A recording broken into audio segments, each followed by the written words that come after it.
Okay, fine. അപ്പോൾ നമ്മുടെ electrical എഞ്ചിനീയറിംഗിന്റെ ക്ലാസ് ആണ്.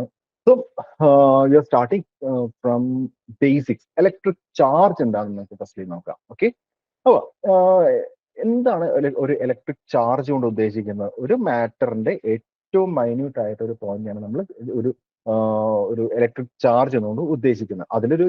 മേ ബി അതിന് ഡിപ്പെൻസ് അപ്പോൾ അതിന്റെ നേച്ചർ നമുക്ക് രണ്ടായിട്ട് ക്ലാസിഫൈ ചെയ്യാൻ സാധിക്കും. ഏതൊക്കെയാണ്?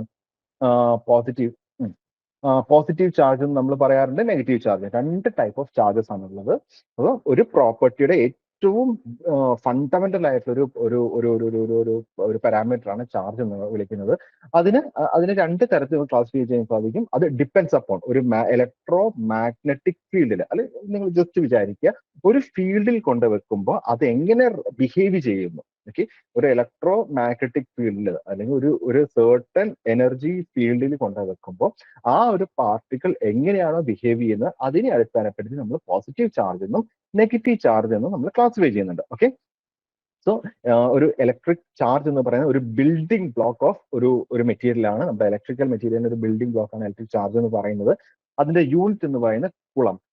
ഇമ്പോർട്ടന്റ് ആണ്. എല്ലാത്തിന്റെ യൂണിറ്റ് നിങ്ങൾ ഒരു കോളം വരച്ച് എഴുതി വെക്കണം. വളരെ ഇമ്പോർട്ടന്റ് ആണ്. നമ്മൾ എന്തൊക്കെ പാരാമീറ്റർ ഇലക്ട്രിക്കൽ പഠിക്കുന്നുണ്ടോ, electric field density, charge, voltage, power, energy, അത് ഇതെന്ന് പറയുന്ന എല്ലാത്തിന്റെ യൂണിറ്റ് നിങ്ങളൊരു കോളം വരച്ച് തന്നെ മനസ്സിലാക്കി വെക്കുക. ഏറ്റവും ബേസിക് ആയിട്ടുള്ള ഇതുപോലുള്ള എക്സാം, ഈവൻ നമ്മുടെ ജനറൽ ആയിട്ട് വരുന്ന PSC എക്സാംസിന് പോലും ചോദിച്ചേക്കാം. ഫിസിക്സ് ഒക്കെ ചോദിക്കുന്നല്ലേ. അപ്പോൾ ആ ഫിസിക്സിന്റെ ഫിസിക്സിന്റെ റീജിയനിൽ നിന്നൊക്കെ ചോദിക്കാൻ ചാൻസ് ഉള്ള ടോപ്പിക്കാണ് ഈ യൂണിറ്റുകൾ. ഓരോന്നിന്റെ യൂണിറ്റ്, എനർജിയുടെ യൂണിറ്റ് എന്താണ്, നമ്മുടെ വീട്ടിൽ യൂസ് ചെയ്യുന്ന എനർജി കൺസപ്ഷന്റെ യൂണിറ്റ് എന്താണ്, അല്ലെങ്കിൽ പവറിന്റെ യൂണിറ്റ് എന്താണ്, അല്ലെങ്കിൽ ഒരു മോട്ടറിന്റെ റേറ്റിംഗ് പറയുന്നത് എന്തിനാണെന്ന് നമുക്ക് ഡയറക്റ്റ്ലി ജനറൽ PSC ആണെങ്കിൽ ചോദിക്കാൻ സാധ്യതയുള്ള ഒരു ചോദ്യമാണ്. അപ്പൊ എല്ലാത്തിന്റെ യൂണിറ്റ് ഓർത്ത് വെക്കുക. സോ ഇലക്ട്രിക് ചാർജിന്റെ യൂണിറ്റ് എന്ന് പറയുന്നത് കൂളംബ് ആണ്. ഒരു ഇലക്ട്രിക് ചാർജിന്റെ യൂണിറ്റ് എന്ന് പറയുന്നത് ഞാൻ ഓൾറെഡി പറഞ്ഞു, ഇതിനെ രണ്ട് തരത്തിൽ ക്ലാസിഫൈ ചെയ്യുന്നുണ്ട്. അത് എന്തിന്റെ അടിസ്ഥാനത്തിലാണ് ക്ലാസിഫൈ ചെയ്യുന്നത്? ഒരു ഇലക്ട്രോ മാഗ്നറ്റിക് ഫീൽഡ്. എന്താണ് ഇലക്ട്രോ മാഗ്നറ്റിക് ഫീൽഡ്? ജസ്റ്റ് ഒന്ന് നിങ്ങൾക്ക് മനസ്സിലാക്കാൻ വേണ്ടി പറഞ്ഞുതരാം. ഒരു ഇലക്ട്രിക്കിന്റെ നേച്ചർ, ഒരു ഇലക്ട്രിക് നേച്ചറും മാഗ്നറ്റിക് നേച്ചറും ഉള്ള ഒരു ഫീൽഡിനെയാണ് നമ്മൾ ഇലക്ട്രോ മാഗ്നറ്റിക് ഫീൽഡ് എന്ന് പറയുന്നത്. ഒരു ഇലക്ട്രിസിറ്റിയുടെ ഫീൽഡിന്റെ നേച്ചറും കാണും, ഒരു മാഗ്നറ്റിക്കിന്റെ ഒരു എഫക്റ്റും കാണും, ഒരു നേച്ചറും കാണും. ഇതിനെയാണ് നമ്മൾ ഇലക്ട്രോ മാഗ്നറ്റിക് ഫീൽഡ് എന്ന് പറയുന്നത്. അതുപോലെ ഇപ്പോൾ ക്യാമറ ഓൺ ആണെന്ന് വിചാരിക്കുകയാണ്, ഇതൊരു ഇലക്ട്രോ മാഗ്നറ്റിക് ഫീൽഡ് ആണെങ്കിൽ ഇത് ഒരു ചാർജ് ആണെന്ന് വിചാരിക്കുക. ഈ ഒരു ഫീൽഡിലേക്ക് നമ്മൾ ഒരു ചാർജ് കൊണ്ടുവെക്കുമ്പോൾ ഇവൻ എങ്ങനെ ബിഹേവ് ചെയ്യുന്നു, ആ ഒരു ബിഹേവ് ചെയ്യുന്ന അടിസ്ഥാനപ്പെടുത്തി നമ്മൾ രണ്ടായിട്ട് ക്ലാസ് ചെയ്യുന്നത് പോസിറ്റീവ് ആൻഡ് നെഗറ്റീവ്. ദെൻ ഏറ്റവും ഇമ്പോർട്ടന്റ് ആയിട്ടുള്ള കാര്യമാണ് നോക്കുക, charges may be positive or negative. Like charges ripple and unlike charges attract. വളരെ ഇമ്പോർട്ടന്റ് ആയിട്ടുള്ള കാര്യമാണ്. ബേസിക് ആയിട്ടുള്ള എക്സാംസിന് ചോദിച്ച് കണ്ടിട്ടുള്ളതാണ്. ലൈക്ക് ചാർജസ് അട്രാക്ട്സ് ആണോ റിപ്പൽസ് ആണോ എന്ന് നമ്മൾ പൊതുവെ ചോദിച്ചിട്ടുണ്ട്. ഇവിടെ ഈ ഒരു ഫിഗർ നോക്കാം. ഇപ്പം ഇത് ഒരു പോസിറ്റീവ് ചാർജ് ആണ്. ആ പോസിറ്റീവ് ചാർജ്, ഈ ഫിഗർ നോക്കാം, പോസിറ്റീവ് ചാർജ് നോക്കാം. ഇതിൽ ഈ ഒരു ബ്ലൂ ലൈൻസ് നമ്മൾ ഫ്ലക്സിനെയാണ് നമ്മൾ ഇൻഡിക്കേറ്റ് ചെയ്യുന്നത്. ആ ഒരു ചാർജിന്റെ ചുറ്റുമുള്ള ആ ഒരു എനർജിനെയാണ് ഈ ബ്ലൂ ലൈൻസ് ഇൻഡിക്കേറ്റ് ചെയ്യുന്നത്. അതിനൊരു ഡയറക്ഷനും ഉണ്ട്. ഇവിടെ നോക്കുക, പോസിറ്റീവ് ചാർജിന്റെ ഔട്ട്സൈഡ് ആണ് എല്ലാ ഫീൽഡും പോകുന്നത്, അല്ലെ? നേരെ തിരിച്ച് ഈ നെഗറ്റീവ് ചാർജ് നോക്കുക. ഈ നെഗറ്റീവ് ചാർജ് എന്ന് വെച്ചാൽ എല്ലാം അകത്തേക്കാണ് വരുന്നത്. നോക്കുക, ഈ ഒരു നെഗറ്റീവ് ചാർജിന്റെ അകത്തോട്ടാണ് flux. So negative charge always attracts that energy, and positive എന്ന് പറയുന്നത് പ്രൊപ്പഗേറ്റ് ചെയ്യാണ്, അല്ലെ? അപ്പോ രണ്ട് പ്രൊപ്പഗേറ്റ് ചെയ്യുന്നത്, സോ നോക്കുക, പോസിറ്റീവ് ചാർജ് രണ്ടെണ്ണം അടുത്തുകൊണ്ട് വെച്ചേക്കാണ്. സോ പ്രൊപ്പഗേറ്റ് ചെയ്യുന്ന രണ്ട് ചാർജസ് അടുത്തുകൊണ്ട് വെക്കുമ്പോൾ എന്താ, ഇവന്മാർ രണ്ടും അങ്ങോട്ടും ഇങ്ങോട്ടും ഒപ്പോസ് ചെയ്തുകൊണ്ടിരിക്കുക. സോ അത് എപ്പോഴും റിപ്പൽ ചെയ്തുകൊണ്ട് പൊക്കോണ്ടിരിക്കുക. സോ ലൈക്ക് ചാർജസ് അല്ലെങ്കിൽ സെയിം ചാർജസ് എന്ന് പറയുന്നത് എപ്പോഴും റിപ്പൽഷൻ ഇൻ നേച്ചർ. നേരെ മറിച്ച് ഒരു അൺലൈക്ക് ചാർജസ് ആണെങ്കിൽ, സോ പോസിറ്റീവ് ആൻഡ് നെഗറ്റീവ് ആണെങ്കിൽ റിപ്പൽഷൻ ആയിരിക്കും നേച്ചർ. ഇവിടെ നോക്കുക, ഫസ്റ്റ് ഇമേജ് നോക്കുക. ഓക്കെ, അപ്പോൾ ഇപ്പം പറഞ്ഞ ഈ ഫിഗർ വെച്ച് നോക്കുക, നമുക്ക് ഇവിടെ പോസിറ്റീവ് ചാർജ് ആണുള്ളത്, ഇവിടെ നെഗറ്റീവ് ചാർജ് ഉണ്ട്. ഈ ഒരു പോസിറ്റീവ് ചാർജിന്റെ ഔട്ട്സൈഡിലേക്കാണ് നമ്മുടെ ഫ്ലക്സ് വരുന്നത്. ഓക്കെ, സോ ഔട്ട്സൈഡിലേക്ക്, പോസിറ്റീവ് ചാർജിന്റെ ഔട്ട്സൈഡിലേക്ക് നെഗറ്റീവ് ചാർജിന്റെ ഇൻസൈഡ്, അല്ലെങ്കിൽ അത് ഒരു ഇതാണ് അകത്തേക്ക് എടുത്തുകൊണ്ടിരിക്കുകയാണ് ചെയ്യുന്നത്. സോ പോസിറ്റീവ് ചാർജ് എന്ന് പറയുന്നത് എനർജി പുറത്തേക്ക് പ്രൊപ്പഗേറ്റ് ചെയ്യുമ്പോൾ അത് നമുക്ക് പറയാൻ സാധിക്കും ഇത് റിപ്പൽ ചെയ്യുകയാണ് എന്ന് നമുക്ക് പറയാൻ സാധിക്കും. നേരെ മറിച്ച് ഒരു അൺലൈക്ക് ചാർജസ്, ഒരു പോസിറ്റീവ് ചാർജും ഒരു നെഗറ്റീവ് ചാർജും അടുത്ത് കൊണ്ടുവെക്കുമ്പോൾ എന്ത് സംഭവിക്കും? ഒരു ചാർജ് വെളിയിലേക്ക് പ്രൊപ്പഗേറ്റ് ചെയ്യുമ്പോൾ മറ്റവൻ അതിനെ അക്യൂർ ചെയ്തുകൊണ്ടിരിക്കുകയാണ്. സോ ഒരു കണ്ടിന്യൂസ് ഫ്ലോ നമുക്ക്, അല്ലെങ്കിൽ ഒരു അട്രാക്ഷൻ നമുക്ക് അവിടെ നമുക്ക് എന്താണ് പറയുക, എക്സ്പീരിയൻസ് ചെയ്യാൻ സാധിക്കും. ഓക്കെ, സോ വളരെ ഇമ്പോർട്ടന്റ് ആണ് ഈ ഒരു പോയിന്റ് ഓർത്ത് വെക്കുക. ലൈക്ക് ചാർജസ് എന്ന് പറയുന്നത് always in repulsion in mode, and unlike charge will always attract. So ഈ ഒരു പോയിന്റ് വളരെ ഇമ്പോർട്ടന്റ് ആണ്. ഇലക്ട്രിക് ചാർജിനെ ബേസ് ചെയ്ത് 2 പോയിന്റ്സ് ആണ് നമുക്ക് ഇതിനകത്ത് പഠിക്കാനുള്ളത്. ഫസ്റ്റ് വൺ എന്ന് പറയുന്നത് അതിന്റെ യൂണിറ്റ് എന്താണ്, കൂളംബ് ആണ് അതിന്റെ യൂണിറ്റ് എന്ന് പറയുന്നത്. ദെൻ ഈ പറയുന്ന പോയിന്റ് ഈ like charge repels and unlike charge attracts, ഇതാണ് ഇലക്ട്രിക് ചാർജിനെ ബേസ് ചെയ്ത് പറയുന്നത്. ദെൻ നമ്മളിപ്പോ ഇലക്ട്രിക് ചാർജിനെ പറ്റി പറഞ്ഞു. ദെൻ ഞാൻ ഒരു പാത്ത് ഇങ്ങനെ ഉണ്ടാക്കി. ദെൻ ഇവിടെ കുറെ ചാർജസ് ഞാൻ ഇങ്ങനെ കൊണ്ട് പ്ലേസ് ചെയ്തു. അതിനുശേഷം ഒരു എക്സ് എന്ന് പറയുന്ന ഒരു ഫോഴ്സ് യൂസ് ചെയ്ത് ഈ ചാർജസിനെ ഞാൻ ഈ ഒരു പാത്തിൽ കൂടി ഫ്ലോ ചെയ്യിക്കുകയാണ്. ഫ്ലോ ചെയ്യിക്കുകയാണ്. അപ്പൊ ഇങ്ങനെ ഒരു പ്രൊവൈഡഡ് പാത്തിൽ കൂടി അല്ലെങ്കിൽ ഒരു കണ്ടക്ടിങ് പാത്തിൽ കൂടി ഒരു ചാർജിന്റെ ഒരു ഗ്രൂപ്പ് ഓഫ് ചാർജിന്റെ ഫ്ലോ ഉണ്ട് എന്നുണ്ടെങ്കിൽ അതിനെ വിളിക്കുന്ന പേരാണ് നമ്മൾ ഇലക്ട്രിക് കറന്റ് എന്ന് നമ്മൾ വിളിക്കുന്നത്. സോ റേറ്റ് ഓഫ് ചാർജ് ഫ്ലോനെയാണ് നമ്മൾ ഇലക്ട്രിക് കറന്റ് എന്ന് വിളിക്കുന്നത്. സോ നമ്മൾ എന്താണ് ആദ്യം പഠിച്ചത്, എന്താണ് ചാർജ് എന്ന് പഠിച്ചു. ദെൻ ഒരു ഗ്രൂപ്പ് ഓഫ് ചാർജ് ഒരു പാത്തിൽ കൂടി, ഒരു കണ്ടക്ടിങ് പാത്തിൽ കൂടി ഫ്ലോ ചെയ്തു പോവുകയാണെങ്കിൽ നമ്മൾ അതിനെ കറന്റ് എന്ന് വിളിക്കും. ആ കറന്റിന്റെ യൂണിറ്റ് എന്താണ്, ആംപിയർ ആണ് കറന്റിന്റെ യൂണിറ്റ് എന്ന് പറയുന്നത്. സോ കുളംസ് പെർ സെക്കൻഡിനെയാണ് നമ്മൾ ആംപിയർ എന്ന് വിളിക്കുന്നത്. സോ ഒരു സെക്കൻഡിൽ ഒരു സർട്ടൺ നമ്പർ ഓഫ് കുളംസ് പാസ് ചെയ്യുകയാണെങ്കിൽ നമ്മൾ അതിനെ 1 ആംപിയർ എന്ന് വിളിക്കും. സോ ഇപ്പൊ എന്താ പറഞ്ഞത്, ഒരു certain ടൈമിൽ ഒരു certain number of charge flow ചെയ്യുകയാണെങ്കിൽ, ഓക്കെ, സോ അതിനെ ഞാൻ മാത്തമാറ്റിക്കലി എഴുതുകയാണ് ചാർജ് പെർ ടൈം.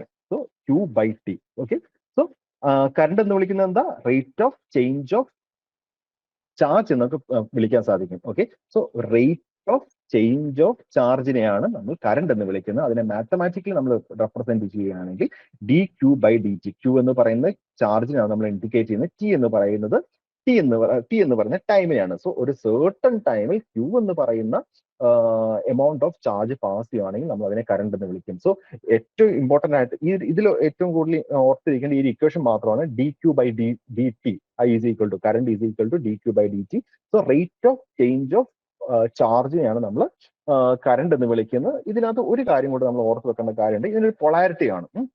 നമ്മളെപ്പോഴും ഒരു അനാലിസിസിലൊക്കെ നമ്മൾ യൂസ് ചെയ്യുന്ന ഒരു ക്ലോക്ക് വൈസ് ഡയറക്ഷനിൽ പോകുന്നതിന് നമ്മൾ ഒരു പോസിറ്റീവ് ചാർജ് അല്ലെങ്കിൽ ഒരു എന്താണ് പറയുക, ഒരു പോസിറ്റീവ് ഡയറക്ഷൻ എന്ന് ഇൻഡിക്കേറ്റ് ചെയ്യാറുണ്ട്. That depends upon voltage source. അനാലിസിലും വോൾട്ടേജ് സോഴ്സിന്റെ ഡയറക്ഷൻ ഒക്കെ ഡിപ്പെൻഡ് ചെയ്യും. എന്നാലും നമ്മൾ പൊതുവെ നിൽക്കുന്ന ഒരു ക്ലോക്ക് വൈസ് ഡയറക്ഷനിൽ കറണ്ട് ഒഴുകുക എന്നാണ് അസംപ്ഷൻ പറയുന്നത്. ദാറ്റ് മീൻസ് കറണ്ടിന് എപ്പോഴും ഒരു ഡയറക്ഷൻ കാണും. അതൊരു പൊളാരിറ്റി ഉള്ള ഒരു പാരാമീറ്ററാണ് കറണ്ട് എന്ന് വിളിക്കുന്നത്. സോ എന്താണ് കറണ്ട് എന്ന് പറയുന്നത്, ഒരു റേറ്റ് ഓഫ് ചേഞ്ച് ഓഫ് ചാർജിനെയാണ് നമ്മൾ കറണ്ട് എന്ന് വിളിക്കുന്നത്. അതിനെ മാത്തമാറ്റിക്കലി നമ്മൾ വിളിക്കും dQ/dt. ഒരു d/dt എന്ന് പറയുമ്പോൾ എന്താ, റേറ്റ് ഓഫ് ചേഞ്ച് ആണല്ലോ. വിത്ത് റെസ്പെക്ട് ടു ടൈം ഒരു പാരാമീറ്റർ വേരി ചെയ്യുന്നുണ്ട് അല്ലെ, അതാണ് d/dt എന്ന് വിളിക്കുന്നത്. So d/dt of Q, rate of change of ചാർജിനെയാണ് നമ്മൾ കറണ്ട് എന്ന് വിളിക്കുന്നത്. സോ ആംപിയർ ആണ്, അത് നിങ്ങൾക്ക് അറിയാവുന്നതാണ്. സോ അതാണ് ഇലക്ട്രിക് കറണ്ട് എന്ന് വിളിക്കുന്നത്. ദെൻ ഇലക്ട്രിക് പൊട്ടൻഷ്യൽ എന്താണ്, ഇപ്പോ എഗെയിൻ ഞാൻ പറഞ്ഞു, ഒരു പാത്ത് പ്രൊവൈഡ് ചെയ്തു, അതിൽ ഞാൻ കുറെ ചാർജ് ഞാൻ ഇവിടെ എടുത്തു വെച്ചു. ഈവൻ ഈ ഒരു ചാർജ് ഇങ്ങോട്ട് ഫ്ലോ ചെയ്യണമെങ്കിൽ എന്തെങ്കിലും ഒരു അൺബാലൻസ്ഡ് സിറ്റുവേഷൻ ഉണ്ടെങ്കിലാണല്ലോ ഇവനിങ്ങോട്ട് ഫ്ലോ ചെയ്യത്തുള്ളൂ. ആ ഒരു അൺബാലൻസ്ഡ് സിറ്റുവേഷനെയാണ് നമ്മൾ ഇലക്ട്രിക് പൊട്ടൻഷ്യൽ എന്ന് വിളിക്കുന്നത്. ഓക്കെ, സോ ഞാൻ ഈ ഒരു പാത്ത് നോക്കുകയാണെങ്കിൽ എന്താ, ഇവിടെ ഒരുപാട് ചാർജസ് ഇവിടെ ഇരിക്കുക, പക്ഷെ ഇവിടെ ചാർജസ് ഒന്നുമില്ല. ഈ ചാർജസ് ഇവന്മാർ നോക്കുമ്പോൾ എന്താ, ഇവിടെ തിങ്ങിക്കൂടിയിരിക്കുന്നതിനേക്കാളും സുഖമായിട്ട് എനിക്ക് ഇവിടെ വന്നിട്ട് ഇരിക്കാൻ പറ്റും അല്ലെ. അപ്പൊ ഈ ഒരു പൊട്ടൻഷ്യൽ, ഈ ഒരു ഡിഫറൻസിനെ, ഈ ചാർജിന്റെ എമൗണ്ടിന്റെ ഡിഫറൻസിനെയാണ് നമ്മൾ ഇലക്ട്രിക് പൊട്ടൻഷ്യൽ എന്ന് നമ്മൾ വിളിക്കുന്നത്. സോ ഡെഫിനിഷൻ പറയാൻ സാധിക്കും, the energy per unit charge expanded in moving a charge from one place to another. So ഒരു ഗ്രൂപ്പ് ഓഫ് ചാർജസിനെ ഒരു പോയിന്റിൽ ഞാൻ ഇതിനെ എ എന്ന് വിളിക്കുകയാണ്. എ എന്ന് പറയുന്ന പോയിന്റിൽ നിന്ന് ബി എന്ന് പറയുന്ന പോയിന്റിലേക്ക് ആ ഒരു കൂട്ടം ഓഫ് ചാർജസിനെ മൂവ് ചെയ്യാൻ വേണ്ടി വരുന്ന ആ ഒരു എനർജിനെയാണ് നമ്മൾ വോൾട്ടേജ് അല്ലെങ്കിൽ ഇലക്ട്രിക് പൊട്ടൻഷ്യൽ എന്ന് ഏറ്റവും സിമ്പിൾ ആയിട്ട് പറയാൻ സാധിക്കാം. ദെൻ ഇൻ ഡെപ്തിൽ നമ്മൾ പറയുകയാണെങ്കിൽ ജസ്റ്റ് അതിന്റെ ഒരു നൊട്ടേഷൻ എന്ന് പറയുന്നത് വി വെച്ചിട്ടാണ് നമ്മൾ വോൾട്ടേജിന് അല്ലെങ്കിൽ ഇലക്ട്രിക് പൊട്ടൻഷ്യൽ ഡിഫൈൻ ചെയ്യുന്നത്. വി എന്ന് പറയുന്ന ഒരു പാരാമീറ്റർ വെച്ചിട്ടാണ്. ദെൻ നമ്മൾ കുറച്ചുകൂടെ ഇൻ ഡെപ്തിൽ ചിന്തിക്കുകയാണെങ്കിൽ നമ്മൾ അത്രയും പറയണ്ട, എന്നാൽ ജസ്റ്റ് നോട്ട് ചെയ്ത് വെക്കുക. ഈ രീതിയിൽ നിങ്ങൾക്ക് ചോദ്യം ഉറപ്പായിട്ടും ചോദിക്കത്തില്ല. ഇലക്ട്രിക് പൊട്ടൻഷ്യൽ എന്താണെന്ന് വെച്ചാൽ വർക്ക് പെർ ചാർജ്, അതായത് ഈ ചാർജസിനെ എത്ര വർക്ക് വേണ്ടി വരും ഈ ഒരു പോയിന്റിൽ എത്തിക്കാൻ. എ എന്ന് പറയുന്ന പോയിന്റിൽ നിന്ന് ബി എന്ന് പറയുന്ന പോയിന്റിലേക്ക് ഈ ചാർജസിനെ എത്തിക്കാൻ വേണ്ടി എത്രമാത്രം വർക്ക് എടുത്താൽ മാത്രമേ ഈ ഒരു സോഴ്സ്, ഈ ഒരു പോയിന്റ് എന്ന് പറയുന്നത് എത്ര വർക്ക് എക്സ്പെൻസ് ആയിട്ട് കൊടുത്താലായിരിക്കും ഈ ബി എന്ന് പറയുന്ന പോയിന്റിലേക്ക് ചാർജസ് എത്തുക. അതിനെയാണ് നമ്മൾ ബേസിക്കലി ഒരു ഇലക്ട്രിക്കൽ പോയിന്റ് ഓഫ് വ്യൂവിൽ അല്ലെങ്കിൽ ഇലക്ട്രിക് സർക്യൂട്ട്സിന്റെ പോയിന്റ് ഓഫ് വ്യൂവിൽ നമ്മൾ വോൾട്ടേജിനെ ഡിഫൈൻ ചെയ്യുന്നു. നിങ്ങൾ അത്രയും ഇൻഡെപ്തിലോട്ട് പോകണ്ട, ജസ്റ്റ് മനസ്സിലാക്കുക. ഈ ഒരു ഗ്രൂപ്പ് ഓഫ് ചാർജസിനെ ഒരു പോയിന്റിൽ നിന്ന് മറ്റൊരിലോട്ട് മൂവ് ചെയ്യാൻ വേണ്ടി നമ്മൾ ഒരു എക്സ്റ്റേണൽ ഫോഴ്സ് അല്ലെങ്കിൽ ഒരു എനർജി നമ്മൾ പ്രൊവൈഡ് ചെയ്യേണ്ട കാര്യമുണ്ട്. ആ എനർജി പ്രൊവൈഡ് ചെയ്യുന്ന ആ ഒരു അൺബാലൻസ് കണ്ടീഷനാണ് നമ്മൾ ഇലക്ട്രിക് പൊട്ടൻഷ്യൽ എന്ന് വിളിക്കുന്നത്. വി എന്ന് പറയുന്നതാണ് അതിനെ ഡിനോട്ട് ചെയ്യുന്ന കാര്യങ്ങൾ. സോ നമ്മൾ 3 കാര്യം ഓൾറെഡി പഠിച്ചു. എന്താണ് ചാർജ് എന്ന് പഠിച്ചു. ഏറ്റവും ബിൽഡിംഗ് ബ്ലോക്ക് ആണ്. ആ ബിൽഡിംഗ് ബ്ലോക്ക് ഒരു കണ്ടക്ടർ അല്ലെങ്കിൽ ഒരു പാത്തിൽ കൂടി ഫ്ലോ ചെയ്യുകയാണെങ്കിൽ അതിനെ നമ്മൾ കറണ്ട് എന്ന് വിളിക്കും. ആ കറണ്ട് ഫ്ലോ ചെയ്യാൻ വേണ്ടി വരുന്ന ആ ഒരു എനർജീനെ നമ്മൾ വോൾട്ടേജ് അല്ലെങ്കിൽ ഇലക്ട്രിക് പൊട്ടൻഷ്യൽ അല്ലെങ്കിൽ EMF, ഇലക്ട്രോ മോട്ടീവ് ഫോഴ്സ്. ആ ഒരു electric EMF, electro motive force. എന്തുകൊണ്ടാണ് നമ്മൾ EMF എന്ന് വിളിക്കുന്നത്, ഇലക്ട്രോ മോട്ടീവ് ഫോഴ്സ് എന്ന് വിളിക്കുന്നത്? ആ ഒരു ഇലക്ട്രിക് കറണ്ട് ഫ്ലോ ചെയ്യാൻ വേണ്ടി വരുന്ന ആ ഒരു ഫോഴ്സിനെയാണ് നമ്മൾ, ആ ഫോഴ്സ് എന്ന് ഉദ്ദേശിക്കുന്നതുകൊണ്ടാണ് നമ്മൾ ഇലക്ട്രോ മോട്ടീവ് ഫോഴ്സിനെ വോൾട്ടേജിനെ വിളിക്കുന്നത്. 3 ഒന്നാണ്, ഇലക്ട്രിക് പൊട്ടൻഷ്യൽ ഒന്നാണ്, വോൾട്ടേജ് ഒന്നാണ്, EMF ഇലക്ട്രോ മോട്ടീവ് ഫോഴ്സ് ഒന്നാണ്. സോ എന്താ ഇലക്ട്രോ മോട്ടീവ് ഫോഴ്സ്? ആ ഒരു കറണ്ടിനെ അല്ലെങ്കിൽ ആ ചാർജിന് ഫ്ലോ ചെയ്യാൻ വേണ്ടി വരുന്ന ആ ഒരു ഫോഴ്സിനെയാണ് നമ്മൾ EMF എന്നുകൊണ്ട് ഉദ്ദേശിക്കുന്നത്. ഓക്കെ, ഇലക്ട്രിക് പവർ എന്താണെന്ന് അറിയാം. ആ ഒരു ചാർജ് ഫ്ലോ ചെയ്യണമെങ്കിൽ എത്രമാത്രം പവർ എക്സ്പെൻസ് ചെയ്യണം അല്ലെങ്കിൽ പവർ നമ്മൾ ലിബറേറ്റ് ചെയ്യണം, അതാണ് ഇലക്ട്രിക് പവർ എന്ന് വിളിക്കുന്നത്. ആ ഒരു പൊട്ടൻഷ്യലിൽ നിന്ന്, ആ ഒരു എ എന്ന് പറയുന്ന ആ ഒരു പൊട്ടൻഷ്യൽ പോയിന്റിൽ നിന്ന് ചാർജസിനെ എടുത്ത് ബി എന്ന് പറയുന്ന പൊട്ടൻഷ്യൽ പോയിന്റിലോട്ട് വെക്കണമെങ്കിൽ എത്രമാത്രം പവർ യൂട്ടിലൈസ് ചെയ്യണം. നമുക്ക് ഒരിക്കലും ഒരു പവർ ലിബറേറ്റ് ചെയ്യുക, അല്ലെ പവർ യൂട്ടിലൈസ് ചെയ്യാതെ ഒരു പോയിന്റിൽ നിന്ന് മറ്റു പോയിന്റിലേക്ക് നമുക്ക് ഒരു ആക്ഷൻ നടത്താൻ പറ്റില്ലല്ലോ. ആ ഒരു പവറിനെയാണ് നമ്മൾ ഇലക്ട്രിക് പവർ കൊണ്ട് ഉദ്ദേശിക്കുന്നത്. That will be the product of എന്തൊക്കെയായിരിക്കും?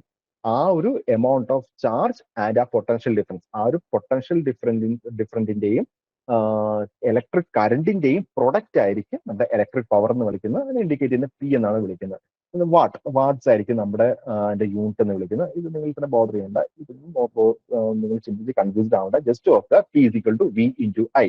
അതിന്റെ യൂണിറ്റ് എന്ന് പറയുന്നത് വാട്ട്സ് ആണ്. സോ ചാർജിന്റെ യൂണിറ്റ് എന്താണ്? കൂളംസ്. കറണ്ടിന്റെ യൂണിറ്റ് എന്താണ്? ആംപിയർ. ആൻഡ് വോൾട്ടേജിന്റെ യൂണിറ്റ് എന്താണ്? വോൾട്ട്. ആൻഡ് ഇലക്ട്രിക് പവറിന്റെ എന്താണ്? വാട്ട്. ഇത് 4 യൂണിറ്റ് ആണ് നിങ്ങൾക്ക് പഠിക്കാനുള്ളത്. ദെൻ ഇതിനെല്ലാം കോറിലേറ്റ് ചെയ്യുന്ന ഒരു ലോ ഉണ്ട്. ഏതാണ്? ഓംസ് ലോ എന്ന് പറയുന്ന ലോ ഉണ്ട്. V = I × R. V = I × R എന്ന് പറയുന്നതാണ് ഓംസ് ലോ എന്ന് പറയുന്നത്. പക്ഷേ ചില എക്സാംസിനൊക്കെ നമ്മൾ ചോദിച്ചു കണ്ടിട്ടുണ്ട്, ഓംസ് ലോ സാറ്റിസ്ഫൈ ചെയ്യുന്ന കണ്ടീഷൻ ഏതാണെന്ന് ചോദിച്ചു കണ്ടിട്ടുണ്ട്. സോ ഏതാണ്? നമ്മൾ എപ്പോഴും നമ്മൾ പറയാറുണ്ട് ഓംസ് ലോ എന്ന് പറയുന്നത് V is proportional to I എന്ന് നമ്മൾ പഠിക്കാറുണ്ട്. അതിനകത്ത് proportionality constant V is proportional to I എന്നാണ് നമ്മൾ പഠിക്കുന്നത്. അത് ഈ പ്രൊപ്പോർഷണാലിറ്റി കോൺസ്റ്റന്റ് എന്ന് പറയുന്നത് നമ്മുടെ റെസിസ്റ്റൻസ് ആയിട്ട് നമ്മൾ ഇൻഡിക്കേറ്റ് ചെയ്യുന്നു. V = I × R എന്ന് പറയുന്നു. ഇത് എപ്പോഴാണ് സാറ്റിസ്ഫൈ ചെയ്യുന്നത് ഈ ഒരു ഓംസ് ലോയുടെ കണ്ടീഷൻ? At constant temperature. വളരെ ഇമ്പോർട്ടന്റ് ആണ്. എപ്പോഴാണ്? ഒരു കോൺസ്റ്റന്റ് ടെമ്പറേച്ചർ ഉണ്ടെങ്കിൽ മാത്രമേ നമ്മുടെ ഓംസ് ലോ സാറ്റിസ്ഫൈ ചെയ്യുള്ളൂ. Okay, so V = I × R. അതാണ് ഓംസ് ലോ എന്ന് പറയുന്നത്. അത് എപ്പോഴാണ് സാറ്റിസ്ഫൈ ചെയ്യുന്നത്? ഒരു കോൺസ്റ്റന്റ് ടെമ്പറേച്ചർ കണ്ടീഷൻ ആണെങ്കിൽ മാത്രമേ ഈ ഒരു ഓംസ് ലോ സാറ്റിസ്ഫൈ ചെയ്യുള്ളൂ. ജസ്റ്റ് ഞാൻ പറഞ്ഞത് മാത്രമേ ഉള്ളൂ. സോ ഇത്രയാണ് നമുക്ക് നമ്മുടെ സിലബസിലേക്ക് കടക്കുന്നതിന് മുമ്പ് നമുക്ക് ജസ്റ്റ് ഒന്ന് നോക്കാനുള്ളത്. എന്താണ് ചാർജ്, എന്താണ് വോൾട്ടേജ്, എന്താണ് കറണ്ട്, എന്താണ് പവർ. ദെൻ ഓംസ് ലോയുടെ ബേസിക് ആയിട്ടുള്ള കുറച്ച് കാര്യങ്ങൾ.